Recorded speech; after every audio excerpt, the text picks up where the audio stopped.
सतचैतन्य।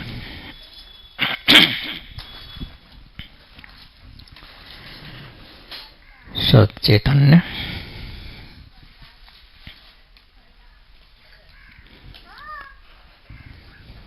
जब लो सत्संग हो, प्रेम से सुनते रहे। जो बात समझ में आए उसका पालन करें। सत्संग का ये एक सार है, सुनना और उस पर अमल करना।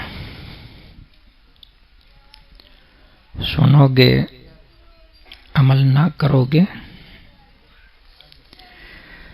तो कोई लाभ नहीं है। किए बगैर कुछ ना होगा। विचारो, मनन करो, स्वतंत्रता से करो, आजादी से करो।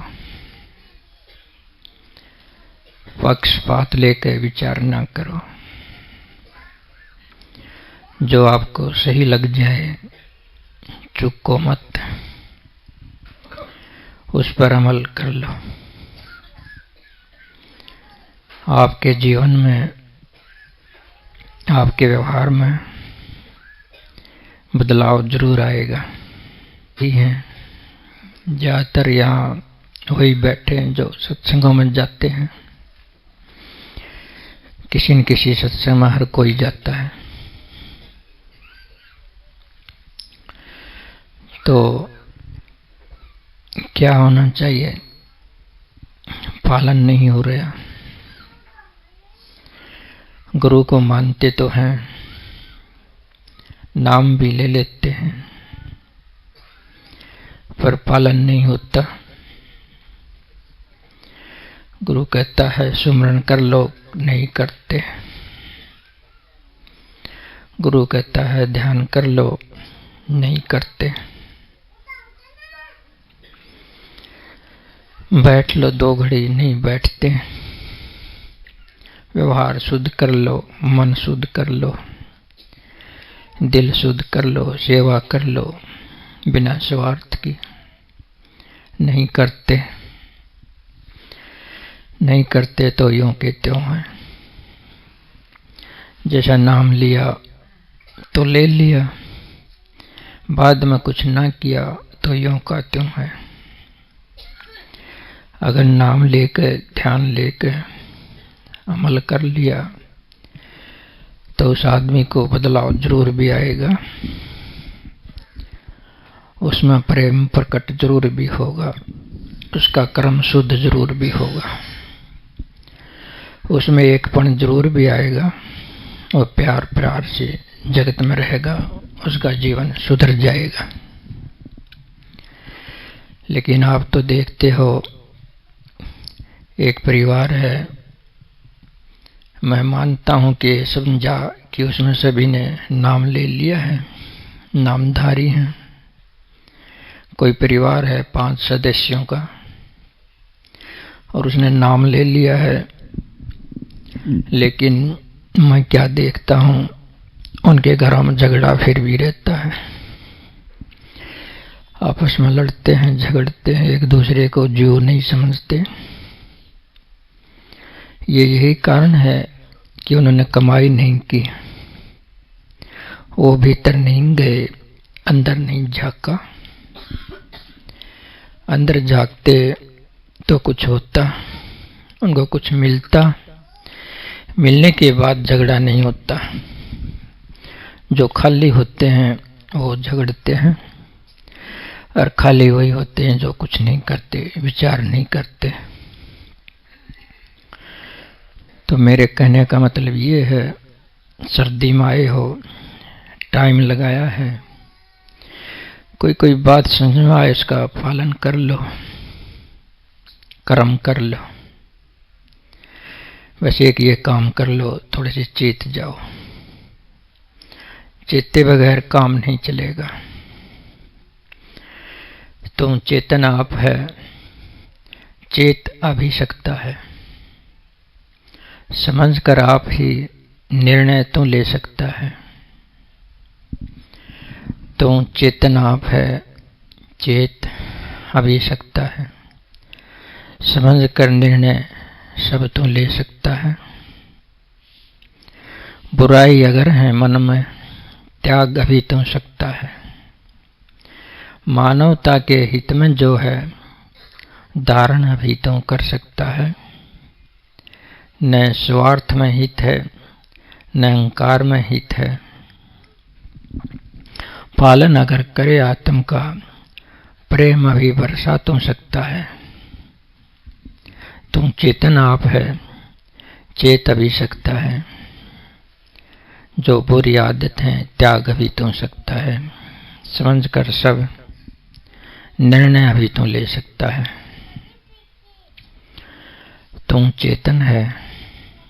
चेतन का क्या मतलब?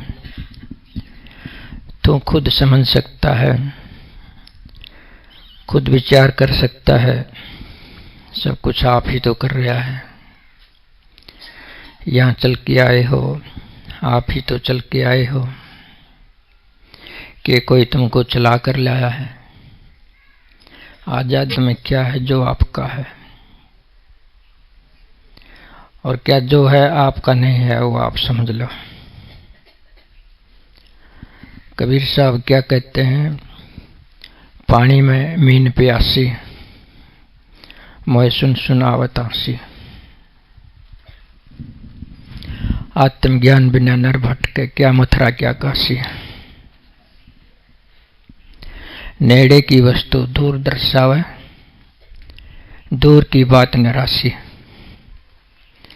पानी में मीन प्यासी, मोह सुन सुनावत आसी। समझ गए होगे कि जैसे मछली है, पानी में रहती है तो भी प्यासी है। क्या कारण है? पानी भी बहुत है, प्यास भी लगती होगी, प्यासी है तो। लेकिन क्यों है प्यासी? प्यासी इसलिए है कि वो अपना मुंह नहीं खोलती पानी के लिए, वो मुंह बंद रखती है। तो मुंह खुल जाए, पानी ये सर्वव्यापक परमात्मा ही है। अगर इसमें भी आप प्यासे हो, सबकी आपकी मौजूदगी परमात्मा की ही मौजूदगी है। अगर इसमें प्यासे हो आप, ये पानी की कमी नहीं है, आप मुंह बंद रखते हो। जैसे बारिश होती है, बारिश का पानी कहाँ ठहरता है? जाके झील में ठहरता है। टीलों पर, ऊंची जगह पर वो नहीं ठहरता, झील में जाता है। तो आपने तो झील जैसा होना है, पात्र होना है। चारों ओर भीतर बाहर परमात्मा ही परमात्मा है, लगातार बरस रहा है। हमारा मुख बंद है, हम ध्यान नहीं करते, हम सुमरन नहीं करते। तो ध्यान का द्वार नहीं खोलोगे तो कुछ भी हो। लेकिन इस बात को थोड़ी सी और बढ़ा देता हूं मैं कि पानी में पानी प्यासा, मुझे देख देखा होता से। थोड़ी बात गहरी हो गई होगी।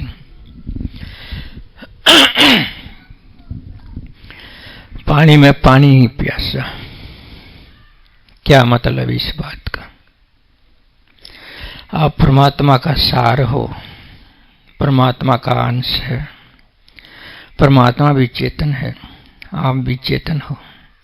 वो भी अमर है, आप भी अमर हो। वो भी नित्य है, आप भी नित्य हो।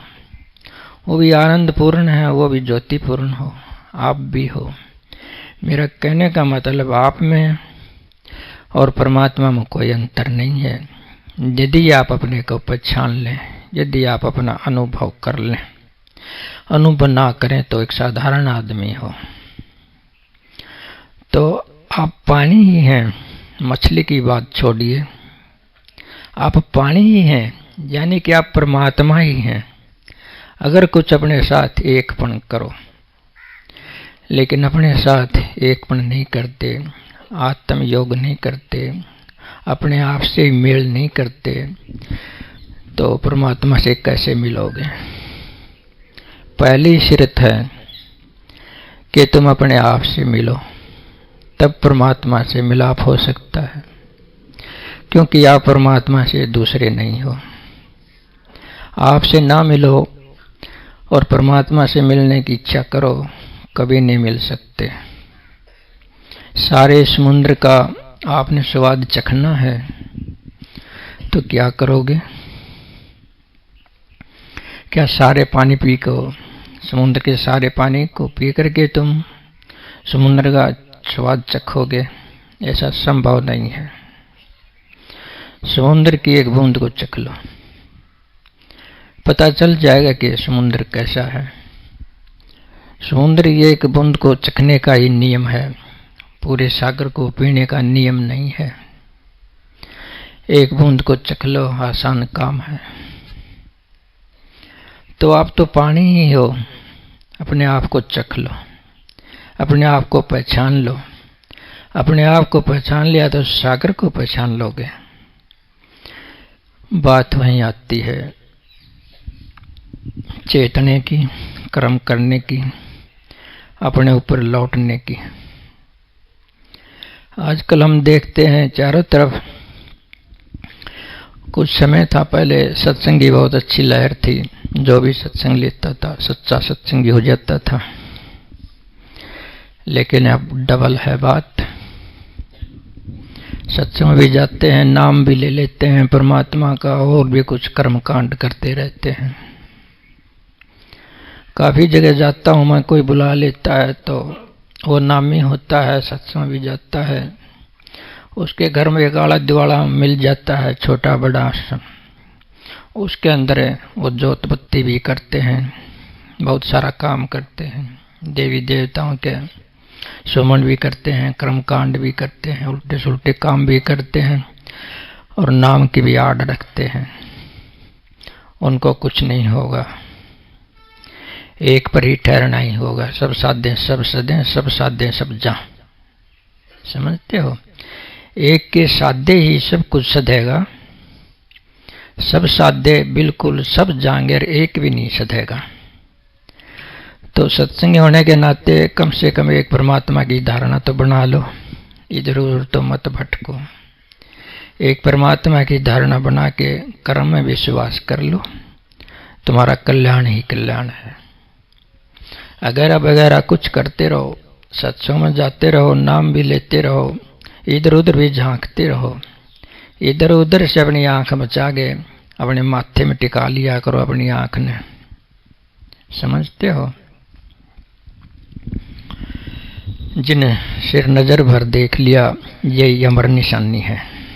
अपने सिर को नजर भर के देख लो, जब अपनी आत्मा को ठीक से पहचान लो, खुद को पहचान लो। समझते इस बात ने? कोई ऐसी बातें नहीं बता रहा मैं आपके समझ में ना आऊं, बिल्कुल साफ साफ सुथरी सुथरी साधारण सी बातें हैं। एक जो पढ़ा लिखा है वो भी समझ सकता है, और ना पढ़ा लिखा है वो भी समझ सकता है। भाई बहन सब समझ सकते हैं। सीधी पादरी बात है, कुछ कर लिया करो।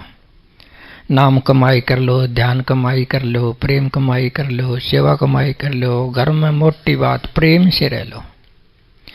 इतना कर सकते हो, लेकिन करोगे तो जोर लगेगा। करना आसान काम नहीं है। दूर दूर झांकोगे तो आपको नहीं मिल सकता, नजदीक आओगे तो मिल सकता है। था ना वो दूर की बात निराशी, निकट को दूर दर्शावा, ये दूर की बात निराशी। आपकी जेब में 1000 नोट हैं और आपकी जेब पर आपका ध्यान नहीं है तो कंगले ही रहोगे, मांगते फिरोगे। अगर अपनी जेब को टटोल कर देख लें तो जेब भरी है। बस इतना ही कर लो। दूर दूर वे दूर, दूर की बात बहुत सुहाव है। सुहाते ना दूर की बात। अब देखते हो जैसे उद्यम प्रोग्राम चला हुआ है, दूर की बात बहुत सुहाव है। कमाल कर रखा है, इतना बड़ा पाखंड खड़ा कर दिया सारे देश ने। अपने आप के शुद्ध नहीं है, अपने राम को नहीं जानते। कोई एक राजा हुआ था, उसके पीछे पड़े हैं, आपके आप को भूले बैठे हैं। ये भ्रम है, ये अज्ञान पता नहीं कब जाएगा। और इस लहर में जाने अनजाने सत्संग भी डूब लेते हैं। मैं वैसे नहीं कहता, मेरे को कई जगह लगता है इसलिए कहता। दूर वे दूर, दूर की बात बहुत सुहाव है, दूर की बात बहुत सुहाती है। हाजिर है हजूर साहिब, हाजिर है हजूर साहिब, दूर की खाक मुख काहे लावे। हजूर साहिब तो हाजिर हैं, मौजूद हैं, समझे ना आप। जिसको आप हजूर बोलते हो, जिसको आप सतगुरु बोलते हो, जिसको आप परमात्मा बोलते हो, जिसको आप आत्मा बोलते हो, मौजूद वस्तु है, वो दूर नहीं है। आपके रूप में जुड़ो, अपने आप से जुड़ो। दूर की बात बहुत सुहाव है। फूल पात जड़ मूल सब हाजिर है। पात के पकड़े कछु हाथ नहीं आवे, मूल को पकड़े सभी हाथ आवे। जैसे एक पेड़ है, फूल हैं, फल हैं, पात हैं, डाल हैं, सब कुछ है उस पेड़ का। उसके एक पत्ते को पकड़ कर खड़े हो जाओ, सब कुछ हाथ नहीं आएगा, केवल वो पत्ता आपके हाथ में है। और वो पत्ता भी परिवर्तनशील है, कल को सूख जाएगा। समझते हो, ये संसार ऐसा ही पत्ता है, आपके हाथ में कुछ भी आ जाए, कल को जाने वाला है, आपके पास नहीं रहेगा। तो मेरा तो मतलब है कि हाजिर में ही समाना है। हाजिर में समाओ, हाजिर तुम हो, तुम्हारे लिए और कोई ऐसी चीज नहीं कि तुम्हारे को और कुछ हाजिर हो। तुम्हारे से सब कुछ दूर है, सबसे निकट हो तो तुम हो। तुम्हारे से जो सबसे निकट हो वही सत्य होता है, जो तुम्हारे से दूर हो वो सत्य नहीं होता, वो फिर भी कुछ दूर होता है। वो वस्तु के समान होगा जो आपसे दूर होगा। अब एक शब्द गाया था, कहीं आना न जाना, आपे में आप समाना। विचार कर लो इन वाक्यों पर। जैसे मैंने शुरू में कहा था कि कोई वाक्य आए, कोई विचार आए, उस पर तुम ख्याल कर लो थोड़ा सा कि क्या कहा जा रहा है। कि कहीं आना ना कहीं जाना, आपे में आप समाना। बाहर नहीं, भीतर नहीं, ऊंचे नहीं, नीचे नहीं, मूल तत्व मौजूद है और मौजूद में समाना है। अब आपकी मौजूदगी है, आप अपने आप को ऊपर ढूंढोगे, कहीं खुद को ढूंढने चलोगे तो क्या अपने आप को कहीं ऊपर ढूंढोगे, या आप अपने आप को अपने आप से नीचे ढूंढोगे कहीं, या दायां बायां इधर उधर ढूंढोगे, या किसी के पास जाओगे अपने आप को पाने के लिए। अपने आप को पाने के लिए क्या मंदिर में जाओगे, क्या तीर्थ पर जाओगे? मैं ये नहीं कहता, इसलिए कहता हूं कहीं आना ना जाना, ऊपर ना नीचे, ना मूल तत्व मौजूद है, मौजूद में समाना। तो मूल तत्व आप हो, इस मूल तत्व ने आप समाना है, कहीं नहीं जाना है। थोड़ा सा ख्याल करना इन बातों का। ये वैसी कैसी बातें नहीं है कि शास्त्र से इकट्ठी करके ले आया और तुमको मैं बताता हूँ। ये बोध की और ज्ञान की बातें हैं, ये प्राप्ति की बातें हैं। तो मौजूद आप हो, मूल तत्व आप हो। मूल तत्व का मतलब क्या है? चेतन तत्व। जैसे मैंने पहले कहा था, आप चेतन हैं। चेतन का मतलब क्या है? आप खुद में चेले भी हो, आप खुद में गुरु भी हो, आप खुद में इष्ट भी हो, आप खुद में विधि भी हो। समझते हो? आप खुद में करने वाले भी हो, आप खुद में परखने वाले भी हो। समझते हो? चेतन की महिमा कही नहीं जा सकती, इतनी महिमा है कि आप पारक भी हैं, पूरक भी हैं, प्रेरक भी हैं, शक्ति भी हैं, विधि भी हैं और तुम्हारा इष्ट भी है। चेतन के सोया जो तुम्हारा इष्ट बनाता है वो समझो आपको दूर ले जाता है। जैसे दूर की बात निराशी। चेतन हो तुम, अपनी चेतनता से जुड़ जाओ। प्रेरक का मतलब मेरा क्या कहना था? प्रेरक, पूरक, पारक, ये तीन चीजें हैं, इनको समझ लो आप। प्रेरक वो होता जो प्रेरणा देता है, समझते हो ना? और पूरक कौन होता है? जो उस प्रेरणा के अनुसार चल के उसको पूरा कर देता है। और पारक वो होता है जो पूरा करने के बाद रिजल्ट तुम्हारे हाथ में आए उसको परख ले। समझते हो? प्रेरणा तुम्हारी आत्मा नहीं देती हो तो तुमको मेरे को बताओ। प्रेरणा सभी की आत्मा देती है कि ये अच्छा है, ये बुरा है, ये मत कर, देती है ना सभी की आत्मा प्रेरणा।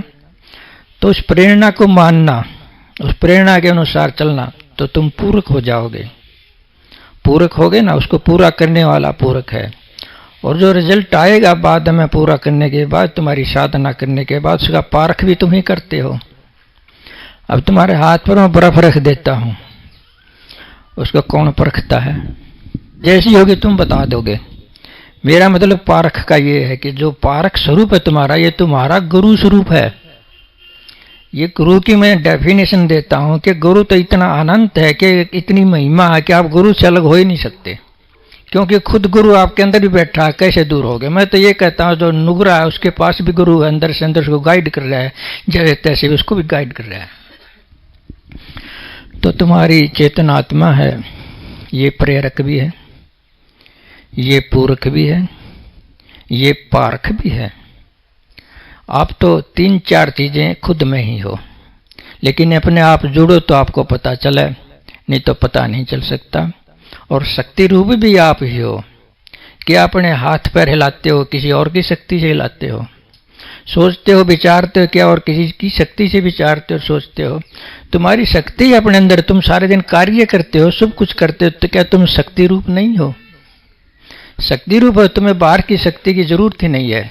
बाहर की शक्ति की जरूरत पड़ती है तो लड़ने के लिए पड़ती है, किसी के लिए लड़ना हो, फोड़ना हो, मारना हो, शक्ति चाहिए, बंदूक चाहिए, हथियार चाहिए, एटम बम चाहिए, बाहर की शक्ति चाहिए। लेकिन आपका ये शक्ति नहीं कह सकते, क्योंकि शक्ति तो आपके अंदर ये है जो करने की, धरने की, प्रेम से रहने की, व्यवहार में ठीक से रहने की शक्ति क्या आपके पास काफी है। जरूरत से ज्यादा आपके पास शक्ति को बरतो, तो शक्ति के लिए दिया बत्ती करने की तुम्हें जरूरत नहीं है। तुम शक्ति रूप ही हो, विधि रूप भी हो। विधि का रूप क्या? कि जो तुम करते हो विधि से करते होगे, तरकीब से करते होगे। माना कि कोई सिलाई करता है, वो थोड़ी सिलाई कर देता है कि ऐसे चला दी मशीन सिलाई होगी, विधि से करता है। मशीन लाता है, उसमें सुई डालता है, तागा डालता है, उसकी ट्रेनिंग लेता है। इसका मतलब है विधि। विधि रूप भी तुम खुद हो, विधि रूप भी तुम खुद, शक्ति रूप भी तुम खुद, और प्रेरक भी तुम खुद, पारक भी तुम खुद, पूरक भी तुम खुद, इष्ट भी तुम खुद। तुम्हारा इष्ट भी तुम खुद। जैसे मैंने कहा था कि अगर अपने आप को खोल कर देख लो तो आप सार कतरा हो, सार हो आप सत्य का। सारा सत्य आपके रूप में बैठा है, आप मानो या ना मानो। हमारा वहां आश्रम में एक पौधा है पत्थर चटका, वो पथरी की दवाई है। उसमें क्या गुण है? उसके एक पत्ते को तोड़ लो आप, उसके एक पत्ते को जमीन में लगा दो, थोड़ा पानी डाल दो, उस एक पत्ते का पूरा पेड़ बन जाएगा। पत्ते का पेड़ बन जाएगा। जैसे पेड़ से हमने उसको तोड़ा है वैसे ही पेड़ बन जाएगा। तो वो पेड़ और वो पत्ता अलग अलग है क्या? जिस पत्ते का पेड़ बन जाता है तो वो एक ही है, समान हो, सब सारा का सारा रहस्य वही पत्ते, एक पत्ते में, वही सारे पत्तों में, वही पूरे पेड़ में है। सारा सार सर्वत्र है, सभी जगह गुरु शिष्य करणी धरणी सब जगह व्यापक है। आप ज्ञान स्वरूप ही हो, आप ज्ञान स्वरूप ही हो। अपने ज्ञान स्वरूप को कहीं से मांगने जाओगे आप? मांगने से नहीं मिलेगा ज्ञान स्वरूप आपको। आपका ज्ञान स्वरूप आपके पास ही है, कोई उधारा नहीं दे सकता, इसको तुम ले नहीं सकते किसी से, न किसी को दे सकते, ये कोई पदार्थ नहीं है। आप तो ज्ञान स्वरूप ही हो। केवल अपने आप को पवित्र नहीं करते, केवल अपने जाते नहीं, केवल अपने आप को खोलते नहीं। खोलो तो आप ज्ञान स्वरूप ही हो। जब आप ज्ञान स्वरूप ही हो तो ज्ञान के लिए भी कटोरे क्यों उठाते? थोड़ा कर लिया करो। गुरु के पास जाते हो ठीक है, गुरु का काम इतना है कि तुमको ध्यान बता दे, विधि बता दे, नाम दे दे, इससे आगे का काम आपका है। आगे जो पाना है आपने खुद पाना है, स्वरूप गुरु नहीं दे सकता, स्वरूप तुम्हारे पास पहले ही है। समझते हो? तुम्हारा स्वरूप तुम्हारे पास पहले ही है। मैं आपको आपका हाथ नहीं दे सकता, आपका हाथ पहले ही आपके पास है। मैं आपका सिर आपको नहीं दे सकता, आपका सिर पहले ही आपके पास है। बस समझने की बात है, नहीं समझते तो ना समझो, सीधी सरल बात है, प्रेम की बात है, करने की बात है। बस इतना कर लिया करो, तुम थोड़ा सा पालन कर लो, तुम्हारा कल्याण ही कल्याण है। देखो मेरे को बहुत प्रेम आता है, जैसे इतनी दूर से आ गए तुमने सही कर लोगे आप। अब तो मन करता है, ठीक कहते महाराज जी कर लेंगे, घर में जाते गड़बड़ हो जाएगी गड़बड़। तुम चाहोगे तो भी नहीं सुधर सकोगे, बड़ी साधना करनी पड़ेगी सुधरने के लिए, बड़ा त्याग करना पड़ेगा, बड़ी सहन शक्ति अपनी अपनानी पड़ेगी, वैसे नहीं हो सकते। एक परिवार में एक अच्छा आदमी है, सत्संगी है, बड़ा बढ़िया है, सत्संग में जाता है, सारी बात ठीक है, ध्यान भजन करता है, बाकी और आदमी ऐसे नहीं है। जब घर में बाकी और ऐसे आदमी नहीं है तो उसका जो सुधार होना वो नहीं होगा। कैसे नहीं होगा? जैसे जमींदार हो आप, तो खेतों में आप जो है फसल लगाते हो, साथ में अड़ंगा भी हो जाता है ना, उसका कोई बोता थोड़ा है, कोई दवाई थोड़ा देता है, उसका कोई ट्रीटमेंट थोड़ा ही करता है, कुदरतन हो जाता है। आए साल मार मार के सिकले तो फिर हो जाता है। अगर उसको कबाड़ को अपना निकालो तो फसल पर असर नहीं पड़ेगा क्या? पड़ेगा। मेरा कहने का मतलब है, कई घरों में ऐसे भी होते हैं जैसे कबाड़ जैसे, उनमें जो फसल होने वाला आदमी है वो ठीक तरह से फल फूल नहीं सकता, वो कबाड़ असर डालता ही डालता है। माना कि किसी घर में एक शराबी हो गया, कोई ठगी हो गया, कोई जुआरी हो गया, कोई गलत व्यवहार करने वाला हो गया, एक अज्ञानी सा आदमी हो गया, उसमें 2-3 आदमी सत्संगी, वो सबको डिस्टर्ब रखेगा। किसी तरह से एक ही रास्ता है, फिर भी अपने आप को बदल लो, फिर भी अपने आप की ड्यूटी ना छोड़ो, 1-2.5 घंटा 2 घंटा ध्यान में बैठ लिया करो, फिर भी जो बढ़ेगा वो गौण सा हो जाएगा, आपको ज़्यादा असर नहीं डालेगा। समझते ना? इन बातों की परवाह ना करो कि माहौल नहीं है, हम कब करेंगे, माहौल नहीं है, माहौल नहीं आने वाला, तुमने माहौल बनाना है। अपना माहौल बना लो, प्रेम से रह लो। एक छोटी सी बात मैं आपको बताऊं कि एक बार एक व्यापारी बाहर जाने के लिए तैयार हुआ, कहने लगा मैं 2 साल के बाद आऊँगा, और वो अपने बच्चों को एक मुट्ठी गेहूं दे गया कि मैं वापस आऊँगा तो मुझे ये जो गेहूं दिए हैं एक मुट्ठी, ये यूं के तुम तरोताजे चाहिए। तो दोनों को दे गया वो, और 1-2 साल के लिए बाहर चला गया। एक ने तो क्या किया, वो एक मुट्ठी दाने बढ़िया से साफ सुथरे कपड़े में बांध के अलमारी में रख दिए, वहाँ जो थोड़ी बहुत जोत बत्ती भी करता था वहाँ रख दिए, किसी देवता की करता होगा वहाँ रख दिए, और डेली प्रार्थना करे, हे कि देवता इनको ताजे रखना, हे मेरे देवता इनको ताजे रखना, मेरे पिताजी आएंगे यूं कि तुम सौंप दूंगा। तो वो तो ये काम करने लग गया। एक ने क्या किया कि अपना छोटा सा प्लाट बना लिया, उसको खोद लिया, उसमें ठीक से खाद पानी डाल के और अच्छी तरह से उसने वो बीज दिया, 1 मुट्ठी बीज। अब 1 मुट्ठी बीज दिया तो उसके 10 मुट्ठी हो गए होंगे, 1 मुट्ठी के 10-20 मुट्ठी हो गए होंगे। जो हो गए 10-20 मुट्ठी, वो ज्यादा भी हो गए, वो ताजे भी थे। समझते इस बात ने?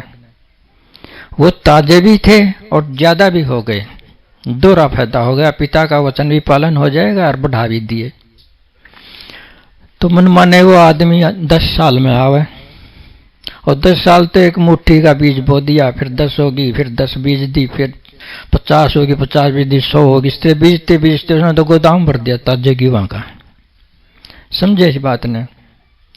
तो पिताजी आया, कहने लगे लाओ हमारे ताजे दो, कि पिताजी मैं ज्यादा दे दूं तो फिर, और ताजे भी दे दूं तो फिर क्या, फिर तो तू बहुत समझदार है, बहुत चेतन है, तूने कुछ किया होगा, कुछ विचारा होगा। यही कहता ना विचारना चाहिए, मैं इसीलिए कहता हूँ विचारना चाहिए, कहाँ तुम्हारा फायदा है, क्या तुम्हारा नुकसान है।